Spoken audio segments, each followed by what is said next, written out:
all lies will be exposed. That's all.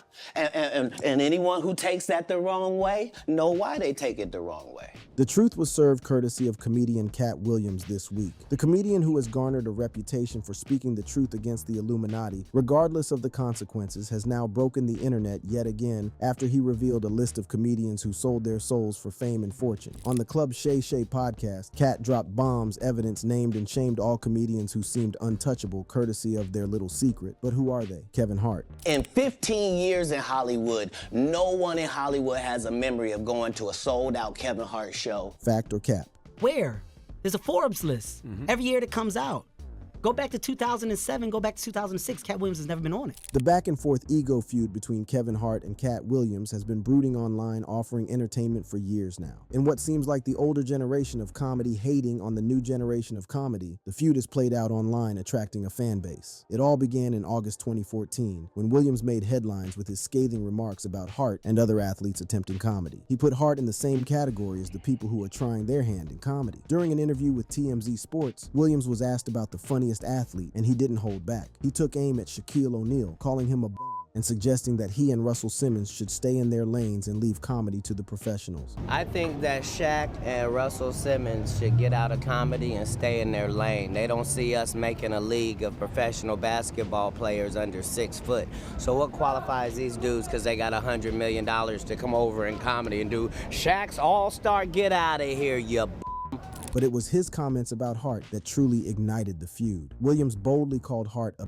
and labeled him as one of the people attempting to do comedy. Before I take the rest of your girls, like you took Kevin Hart from me, I want my back. You underdig me? These words sent shockwaves through the comedy world and marked the beginning of a bitter rivalry between the two comedians. According to Kevin Hart, Katt Williams fabricates his numbers in a quest to make himself look good because of his diction and age. In an interview with The Breakfast Club, Kevin claimed that Katt's report of selling 2.4 million tickets was false and arguably unachievable. In comedy, it's unheard of to get those numbers. To throw out numbers like 2.4 million is ridiculous. That's false. It's not even close. As Kevin continued to clear up the air, Katt constantly claimed that his career was bigger than Kevin's, and that Kevin can talk as he does because he has the backing of the Illuminati. He is a rat who allows the Illuminati to dictate his career. Kevin told you he wasn't gonna wear no dress until they offered him the dress, and then he put it on. And what did he say after he wore it?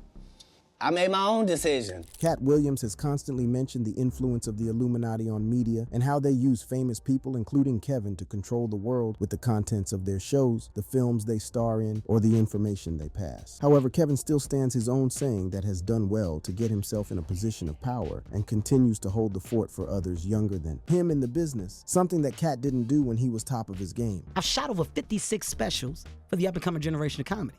Why? Because I'm trying to create opportunities for others rather than complaining about it. He continued to say he didn't understand where Katt Williams comes from. He is quick to complain, point fingers at others, and does not take accountability for his actions. My frustration with Katt Williams comes from, you keep pointing at Hollywood. Hollywood this, the white man, this, and this. When do you take responsibility for your actions? Kevin continued to say that Katt Williams chose drugs over comedy, and that is the reason he is not getting deals as he used to before, a claim Katt refutes until now. You f***ed off promo shoots. You f***ed off your promo trips that they had set up for you. You became a risk to the studios, which is why the studios stopped f***ing with you. Kevin claimed that Katt chose drugs over comedy, and that is the reason he is not getting deals as he used to before, a claim Katt refutes until now. Why was he at risk? He chose drugs. Oh, okay. Take responsibility for what you chose. To which Katt responded to the claims refuting having any relation with drugs, claiming that comedians use lies on each other as fodder for competition. Katt's on drugs. Where are the stories? Why is there no story of anybody who ever sold a drug to me, did a drug with me, was around me when I was inebriated? Williams and Hart continued to take shots at each other, both directly and indirectly. They squabble online and in interviews, with each comedian trying to one-up the other with their witty comebacks and biting remarks. The feud became a spectacle, captivating audiences and leaving them wondering when and how it would finally come to a head. In the recent podcast with Shannon, Katt called Kevin Hart an industry plant, claiming that he used whichever narrative and lied to propel his career further. He accused Hart of being a manufactured star, claiming that every movie Hart had done was originally offered to him. Williams alleged that Hart's success was based on a carefully crafted image and connections within the industry and its working, but the drama didn't end there. Williams took aim at other comedians, Steve Harvey. In the 3-hour-long podcast with Shannon, a lot was revealed. Katt spared no one, and Steve was on the receiving end. Their feud, however, started way back. It all started with a comedy battle in Detroit. Katt Williams, known for his quick wit and unfiltered humor, took the stage and delivered a scathing performance that would forever change his relationship with fellow comedian Steve Harvey. Williams didn't hold back, calling out Harvey's appearance and comedic abilities. Williams claimed that Harvey couldn't be a movie star, citing his lack of talent and questionable looks. According to Williams, Harvey's success was not due to his comedic skills, but rather his ability to play the game and manipulate the industry. One way he mentioned was how Steve just copied Mark Curry's sitcom premise idea. The same Steve that went to go watch Mark Curry do his whole sitcom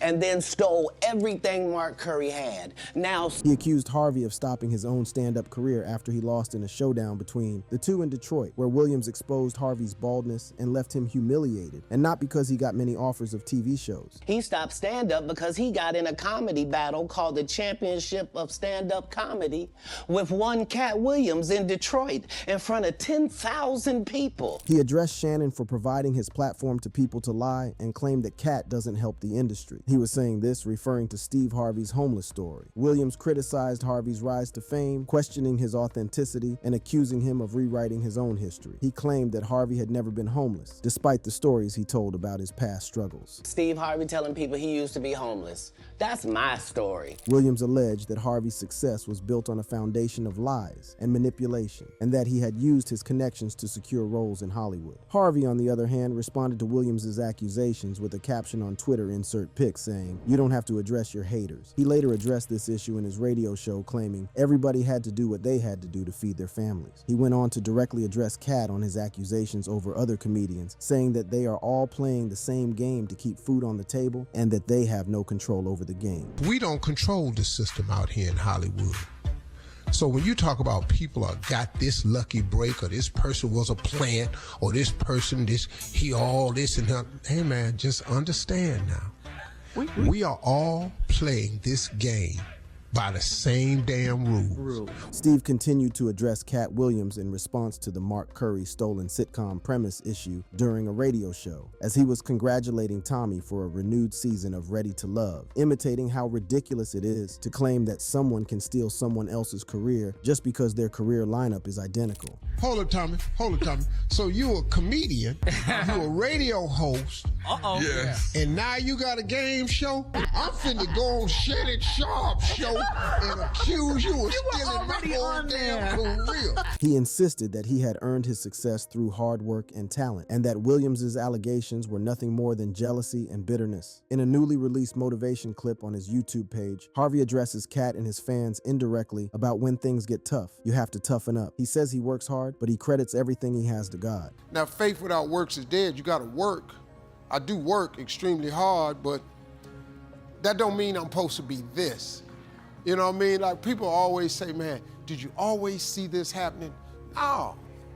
How could I saw this happening? I didn't even know this existed. The feud between Williams and Harvey quickly gained traction in the media, with fans and fellow comedians taking sides. Some applauded Williams for speaking out against what they perceived as Harvey's inauthenticity, while others criticized Williams for his harsh and personal attacks, but that didn't stop there. Tiffany Haddish was next in line. Tiffany Haddish. Tiffany was not spared on the Katt Williams rampage on the recent Club Shay Shay podcast that has now garnered over 42 million views. He claimed that Tiffany was never seen at the Comedy Store at all, and that she was only seen at the Lab Factory. Williams seemed to dismiss Haddish's accomplishments and questioned her place in the comedy world, but Haddish wasn't about to let these comments slide. Taking to social media, Haddish responded to Williams' comments under an Instagram gossip account. She expressed her disappointment and wrote, "I am not mad, I just wish he would get his facts right about me. Dang, I guess I will send him a reminder text. But are we sure that is Katt Williams? He looks a lot like Charleston White." Haddish's response showed her resilience and determination to set the record straight, but she didn't stop there. The following evening, she took the stage at the Dania Improv Comedy Theater in Dania Beach, Florida, and let her voice be heard. heard. Williams had trash-talked Tiffany plenty of times on radio saying that she came from nowhere, which suggested that she hadn't paid her comedy dues. Tiffany responded to Williams claiming that he needs to get his facts right before criticizing others. "Please stop saying I came out of nowhere. I am an underground champion," she continued to say. "I used to do live comedy every Friday and Saturday at the Laugh Factory for like years before I even got on that show." She went on to state that her resume goes back to the mid-90s. "I've been telling jokes since 1996. This didn't start on Shannon's podcast." Katt Williams has been on Tiffany and Kevin Hart's case for a hot minute now. In 2018, Katt went on an interview with V103 talking about what makes a comedian a good comedian is the ability to be able to hold a special. That is, to be able to tell jokes for an hour back-to-back, a quality he claims Tiffany doesn't have. Why? Because she ain't done a tour yet.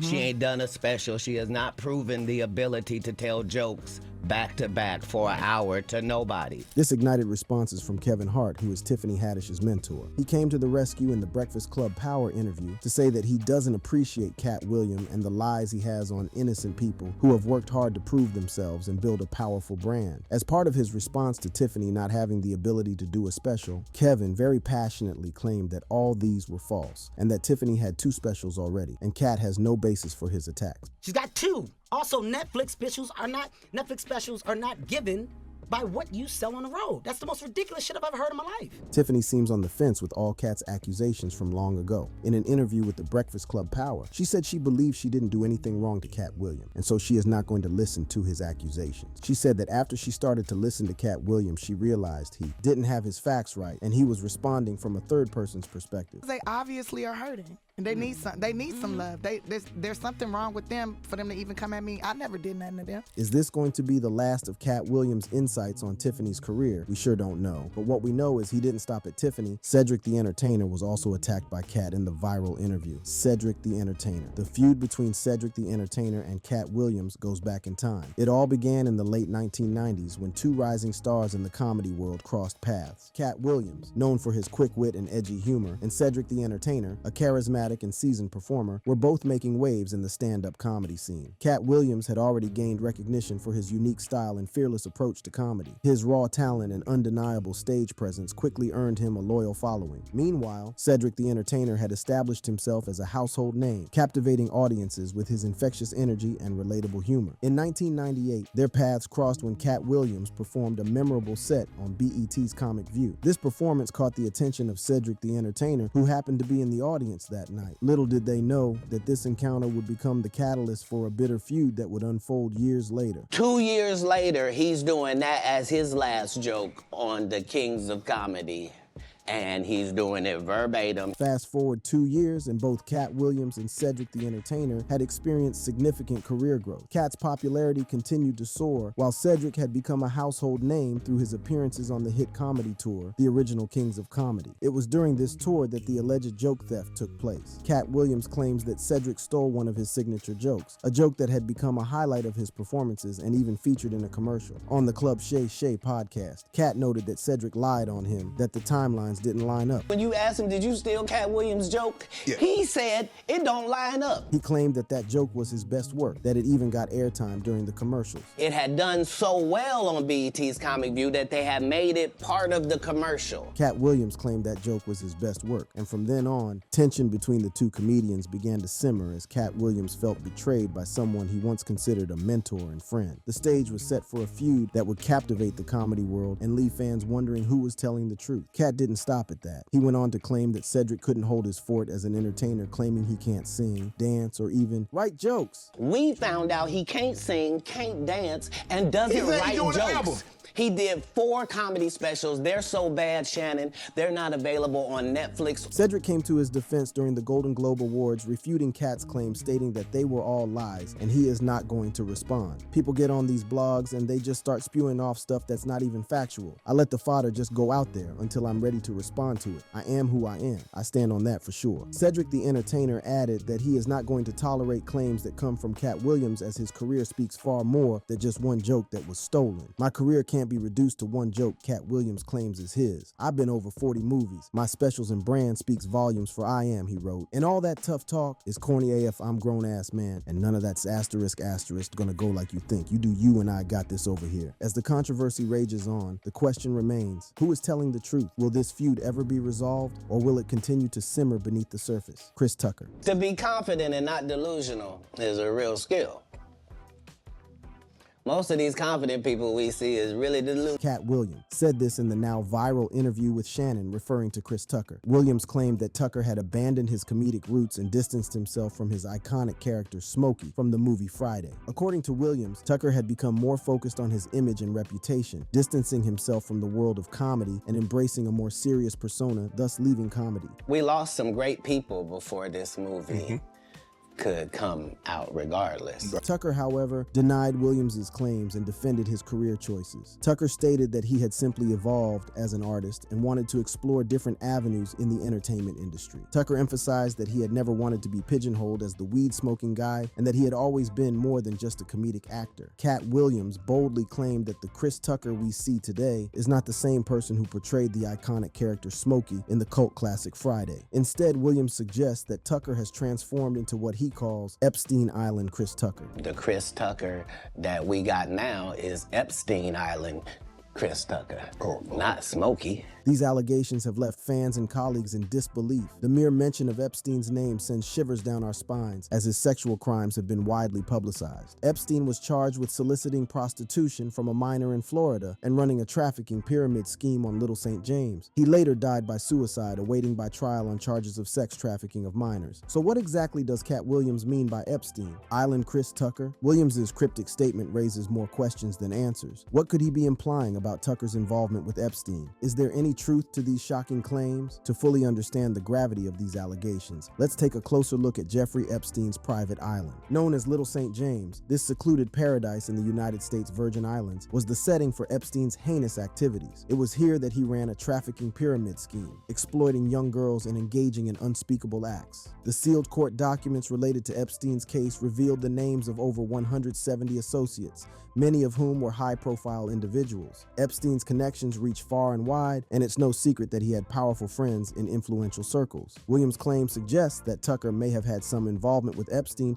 or his associates. However, in a 2021 interview with All Urban Central, Tucker admitted to traveling with Epstein, former President Bill Clinton, and disgraced actor Kevin Spacey to Africa. The trip was part of a humanitarian effort organized by the Clinton Foundation to tour AIDS project sites. Tucker stated that he was unaware of Epstein's private plane and vehemently denied ever visiting Epstein's island or knowing what he did in his private life. That was a humanitarian trip to Africa, and I met Epstein on that trip because it was his plane. I didn't know who plane we was getting on, but it was a whole bunch of dignitary people who was with us. I met him, and you don't know people and what they do in their private lives. Katt Williams vehemently continued to insinuate that Chris Tucker was part of the sexual crimes that Epstein was charged with. He even went as far likening him to Michael Jackson.